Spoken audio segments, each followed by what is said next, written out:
Before I show you all of that, one thing. These rules are changing in 2026, and Service Canada does not personally notify you when the changes affect your specific situation. Subscribe and hit the bell right now. Now let me show you what is actually happening. Hook number 2, and this one is going to surprise you. Most people who moved to a new province in the past 2 years believe their CPP and OAS moved with them automatically. They are right about CPP. They are partially right about OAS, and they may be completely wrong about GIS, and the provincial top-ups that could be adding hundreds of dollars to their monthly income right now. Tell me in the comments right now. Did you know that moving to a new province can affect the amount of GIS and provincial senior benefits you receive, sometimes permanently, if the right steps are not taken at the right time? Yes or no? Drop your old province and your new province below, because what this community shares shapes exactly what we cover next. Hook number 3. Here is the number that changes everything. The maximum GIS for a single senior in 2026 is $1,109.85 per month. That is a federal payment. It comes from Service Canada, and it follows you from province to province without interruption, as long as your income stays below the threshold of $22,512 per year. But on top of that federal GIS, most provinces offer what are called provincial senior benefit top-ups. These are separate programs, funded by provincial governments, paid on top of your federal GIS amount. They do not move with you automatically when you cross a provincial border. They stop the moment you leave, and they do not restart automatically when you arrive in your new province. You have to apply, you have to know they exist, and in some provinces you have to wait. Here's what that means in real dollars. Ontario's Guaranteed Annual Income System, GAINS, pays eligible low-income seniors up to $83 per month on top of their federal GIS. British Columbia's Senior Supplement pays up to $49.30 per month. Alberta's Seniors Financial Assistance Program can add between a few dollars and several $100s depending on the stream. Nova Scotia's Seniors Benefit pays up to $531 per year to eligible seniors. These are real monthly payments that stop the day you leave the province and do not restart until you apply in your new province and meet the new eligibility criteria. The combined loss of a provincial top-up during the gap between leaving one province and qualifying in another can represent between $500 and $2,000 in lost payments for a move that the person making it assumed would have no impact on their income at all. Here is what is actually happening to people who moved provinces in 2024 or 2025, and what is about to happen to the thousands of people making interprovincial moves in 2026. When you move to a new province, 3 things happen to your retirement income picture simultaneously. The first is immediate and automatic. Your CPP follows you. It is a federal program tied to your contributions, not your province of residence. It does not change when you move. The deposit on the last Tuesday of every month arrives the same. The second is mostly automatic but contains a hidden trap. Your OAS follows you. But your province of residence on December 31st of each year is the province the CRA uses to calculate your provincial income tax on that OAS payment. If you move from a low-tax province to a high-tax province, your after-tax OAS income in the new province is lower. The gross deposit looks the same. What actually lands in your pocket after your annual tax bill is different. Most people do not notice this until they file their first tax return in the new province and the refund they expected becomes a balance owing. The third is where the real risk lives. Your GIS continues uninterrupted, but only the federal portion. Your provincial top-up ends the day you become a resident of the new province. If you do not apply for the new province's equivalent program within the required window, and some programs have application deadlines tied to specific months of the year, you may wait an entire benefit cycle before the payments resume. Service Canada published the rules for GIS portability on canada.ca. What Service Canada does not do is send you a letter when you change your address reminding you that your provincial top-up just stopped and that you need to apply for a new one. That letter does not come. The money just stops. And most people spend weeks trying to figure out if their federal GIS was affected before they realize the provincial portion was a separate payment from a separate program they now need to apply for from scratch.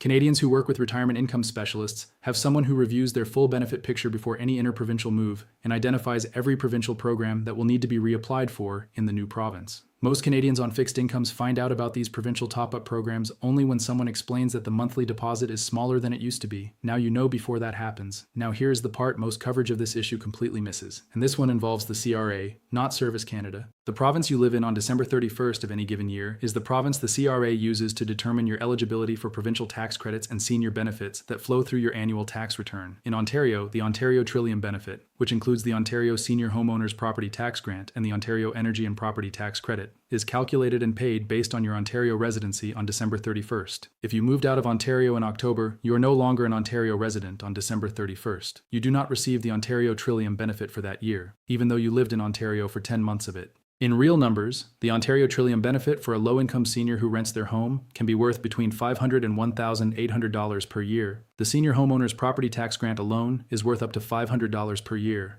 Both disappear completely in the year you move, regardless of how many months you lived in Ontario before the move. The CRA calculates based on December 31st residency, not on the number of months you lived there. And here is the other side of that rule that catches people going the opposite direction. If you move into a new province in November or December, too late to establish your provincial benefit profile for the incoming year, you may not receive the new province's equivalent credits in the first tax year either. You leave one set of provincial benefits behind, you arrive too late to qualify for the new set, and for a period that can span 12 to 18 months, you receive neither. You had no idea these two things were connected. Most people find out only when their tax return comes back with a benefit amount dramatically lower than they expected. Did you know that moving provinces, even in the middle of the year, can eliminate your provincial senior benefits for an entire calendar year based on where you live on December 31st, with no prorated amount for the months you lived in the previous province? Drop your answer below right now. I want to know how many people watching this had no idea the December 31st rule affected their provincial tax credits. Colleen Dara is 68 years old. She lives in New Brunswick now. Before that, she lived in Ontario for 31 years.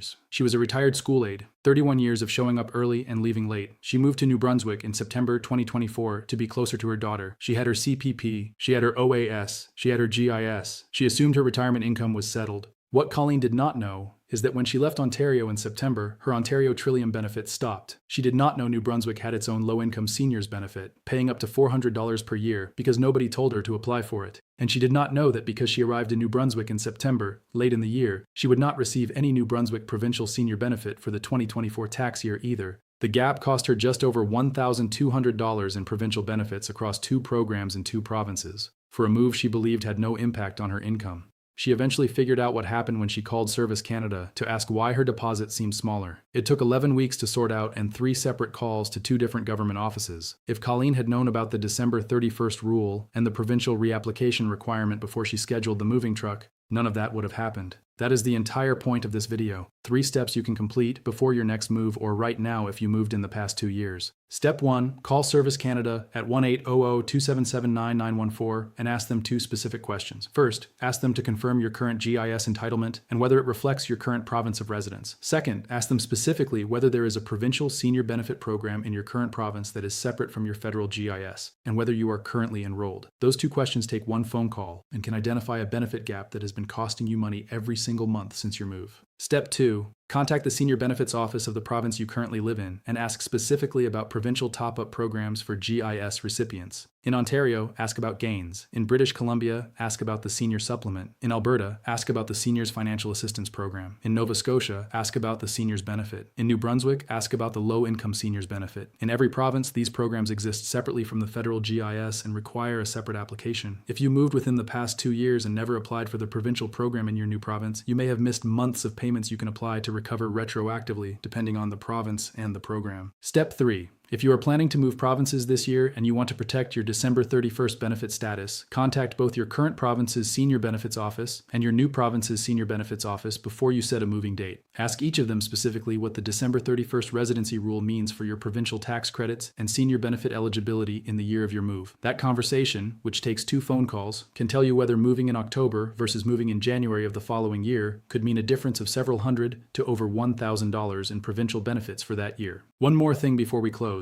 Service Canada will never call you demanding payment to protect your GIS or OAS when you move provinces. They will never text you a link asking you to update your provincial address to avoid benefit suspension. They will never ask for your social insurance number by email to process a provincial benefit transfer. If you receive any contact like that, hang up immediately and call Service Canada directly at 1-800-277-9914. Real provincial benefit programs require written applications and in-person or mail-based verification. They do not call with urgent demands. What surprised you most in this video was that the December 31st residency rule that eliminates provincial tax credits for the year of your move, the provincial top-up programs that stop automatically when you leave and require a new application when you arrive, or the gap period where some seniors receive neither province's benefits for 12 to 18 months. Drop your answer and your province in the comments right now. I read every single one, and if this video helped you, hit the like button right now. 1 second. It is the only way this reaches the next person who is planning a move and has no idea their retirement income is about to change. Colleen's story is not unusual. It happens to Canadian seniors who move provinces every single year. The only difference between Colleen and someone who makes the same move without losing a single dollar of provincial benefits is knowing which benefits stop automatically, which ones require a new application, and what December 31st means for your provincial tax credits. You now know. Share this with someone you love who moved provinces in the past 2 years, or who is planning to move in 2026 before they find out the hard way that the deposit they were counting on is smaller than it should be. I am Henry Jaden. Take care of yourself.